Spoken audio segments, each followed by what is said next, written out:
All right.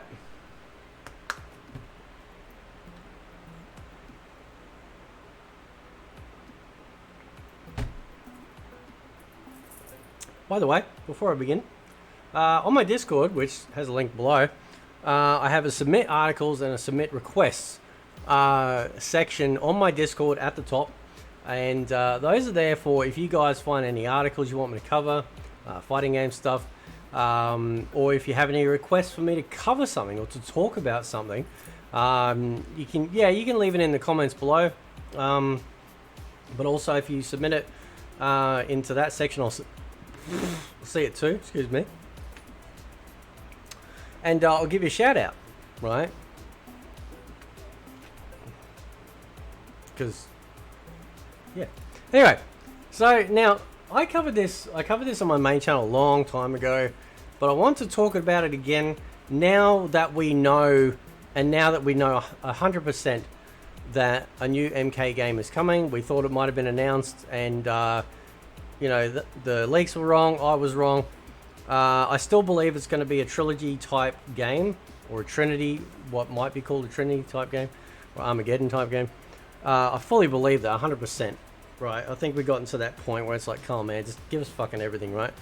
Now, this is a timeline of every single major fighting game and its respective amount of support, right? Now, you can look at this list and you go, oh yeah, you know, like, yep. But what's really interesting is that the NetherRealm fighting games have the least amount of support, like the tiniest amount. Right, and that's the crazy part. So if we like zoom, we'll zoom sort of like right in. Right, we got MK10, and this is obviously, we're not including MK9. So in MK10, you know, sort of like, what, about a third in the middle of like 2015 all the way into early 2016. That was its entire support cycle. Injustice 2 had an even smaller support cycle from roughly nearly midway of 2017 just onto the overtip of the 2018 year, right? And then we get to MK11, and if you see MK11, right, it kicked in about a quarter of 2019 and has just finished up now. Or not now, but, you know, at least a month or so ago, give or take, right? That's its support cycle, which is like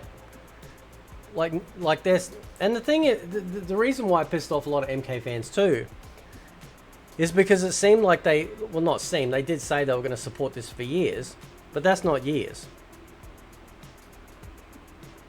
right? That's like a year and a half, or it's sort of, no, it's not, it's getting close to 2 years, but it's more like 18 months, give or take, right? There's no months and dates, you know, specific dates here, so I'm just looking at the graph and making a call like that. Right, so that's pretty tiny, especially when they said they supported it for years, especially when we thought we would probably get another combat pack which might round out, you know, some extra characters. Now, I've said this before, having guest characters in a fighting game is shit. They take up slots for characters that should be in the game. You know, we could have had fucking Reptile, we could have had Smoke, we could have had Ermac, right? But we didn't, right? We didn't, and it sucks. Although MK11's a shit game, and I'm going to do a whole other video about that this week, about why MK11's a shit MK game, right? Compared to everything else, like other MK games, right? And guest characters, and I've said this too before, guest characters should, you know, if the company or whatever has made other games, pull guest characters from those, so that way you don't end up delisting a game on Steam or another digital storefront like Xbox or PlayStation. So that way, you know, you're not losing sales. You can keep selling the game, right? They delisted MK9 or MK 2011 because of, you know, Freddy Krueger, which is just shit, right? This is why I don't like guest characters as well. Now, out of the remaining fighting games, right, Soul Calibur is the next smallest outside of the NetherRealm games, right? The next smallest. So that was, what was that? Just in the late stage of 2018, almost up to the end of 2021. And it's a real shame because Soul Calibur 6 is a fucking mint fighting game. I love it. It's a really good fighting game, dude. Lots of fun. I love the customization. Handles really well. And I played on PC, right? So, yeah, I dig it, man. It's really good. I love it a lot. And I hope we get more characters. There's a few more characters I wouldn't mind seeing in there. It's got a beautiful engine. They don't need to do a 7. Just add more characters to it. Add some more stages. You know, add some more customization options and do that. Because it really, like, it's sort of like Tekken 7 really got the lion's share of support, as you can tell. And Soul Calibur 6, there's a massive loyal fan base for it. And they should have, you know, they should have brought it out, right? Now,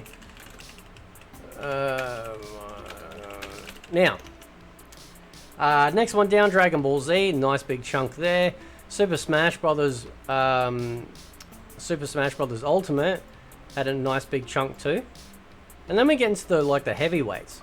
Tekken 7 has been going from about a quarter of 2015 all the way up until like a quarter of 2021. That's fucking crazy, dude. And this is an old graph. This is an old graph. So it's not gonna, I don't even know if that's inclusive of the latest stuff. Right? Dragon Ball's, what's that fucking called? Dragon Ball Xeno, what's it called? Xenoverse, right? They had, what was it? So just, late stage, so like 3/4, maybe 2016, nearly up to 2022, so just announced. And then of course, Street Fighter 5, massive support, right? Early 2016, all the way up till now, with the latest character. What's his name? What's his fucking name? Is it Luke? Is that his name? Let me just double check. Is Luke, is that his name? Yes, right. Pretty good character too. And then Brawlhalla. Now Brawlhalla takes the fucking cake.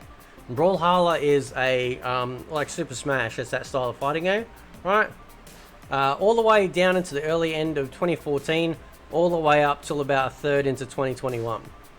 That's massive. That's a huge amount of support for that game. And it will continue to go because it is an amazing fighting game, right?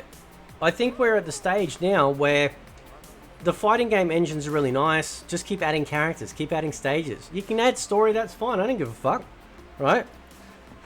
Do that, I don't care.